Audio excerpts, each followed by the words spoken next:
Hey, what's up everybody? This is Osterberg501 and today I want to go over primary stats in Diablo 4. And I want to focus this video specifically on primary stats and not go over all of the other different stats you can get on gear pieces, because specifically with primary stats, there are multiple different progression systems that tie into your primary stats and even hitting certain stat thresholds. So in our last blog, we agreed with your feedback that too much of a character's power came from the items they wore, and we liked the imagery conjured by the phrases angelic power and demonic power, but they didn't reinforce a fantasy of what being a barbarian, a sorcerer, or a druid is all about. So we went back to our roots and looked at the classic RPG elements of early Diablo games. What are you really doing when you wade through a horde of monsters and emerge a higher level on the other side? You're training, you're practicing a skill, you're getting better at what you do, becoming stronger and smarter.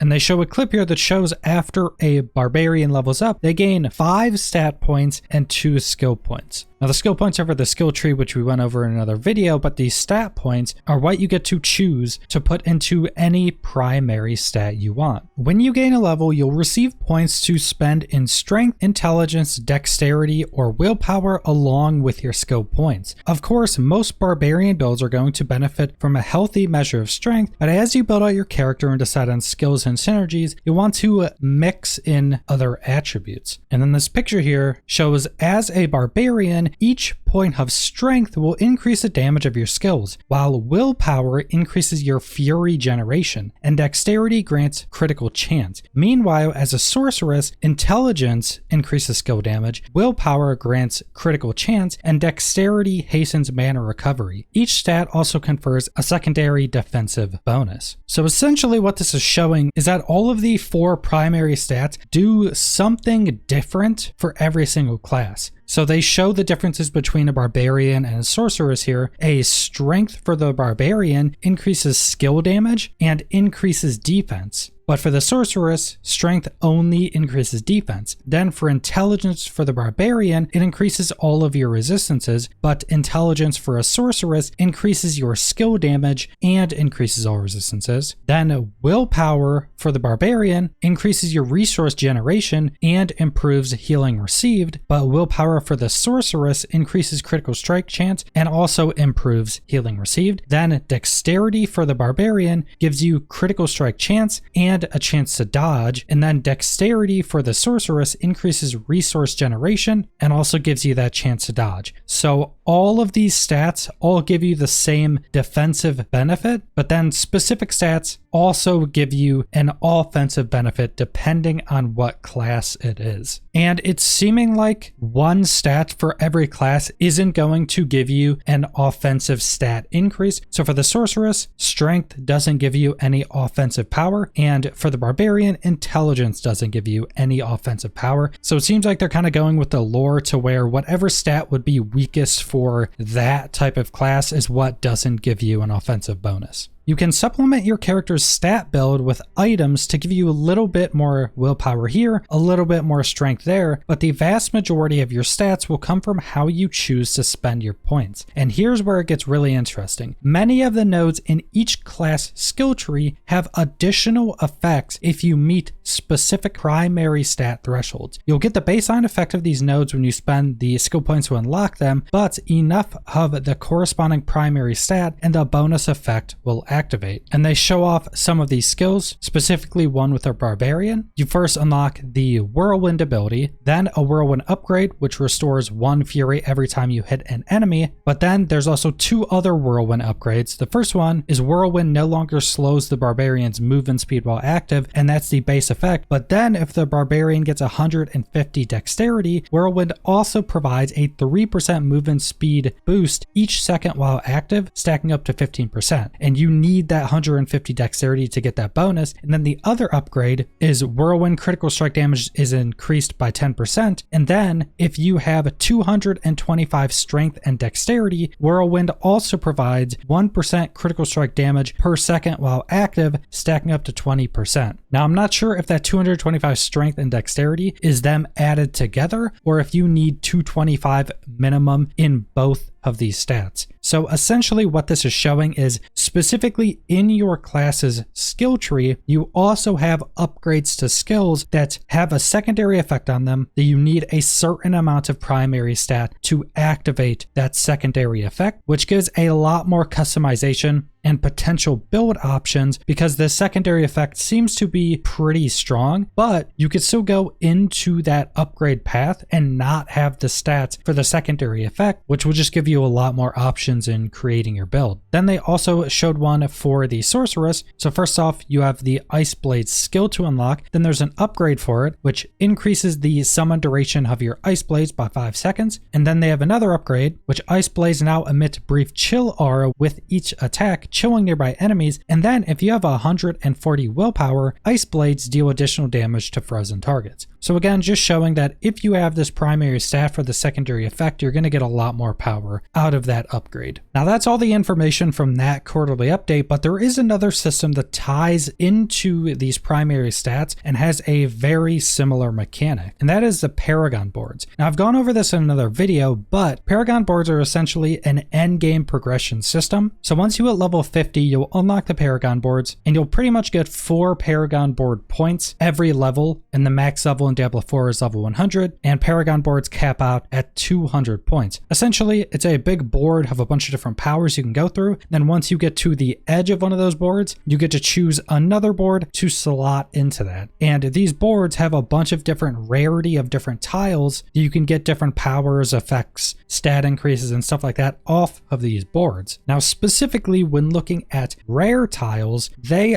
also have this effect where you gain a base effect from this tile, but if you have a certain amount of primary stats, you gain an additional effect. Specifically, they showed off a rare tile called Hungering Fury for the Barbarian, and at a baseline, this grants 10 fury per kill. But if you have 175 strength and 125 willpower, you also gain 8% increased maximum fury. So this is very similar to the nodes in the skill tree where you get a passive effect, but then if you have a certain amount of stats, you will also gain additional effects from that. And that looks like it is an idea that's carrying over to the Paragon Board system as well, specifically only with the rare tiles, which there are a handful on every one of the Paragon Boards. So if you want to, you'll be able to get a good chunk of these rare tiles. But that's pretty much everything I wanted to go over for the primary stats of Diablo 4. So subscribe if you want to see more Diablo 4 or other videos. Leave a like if you liked the video. Comment down below what you guys think about this statting system, and thanks for watching.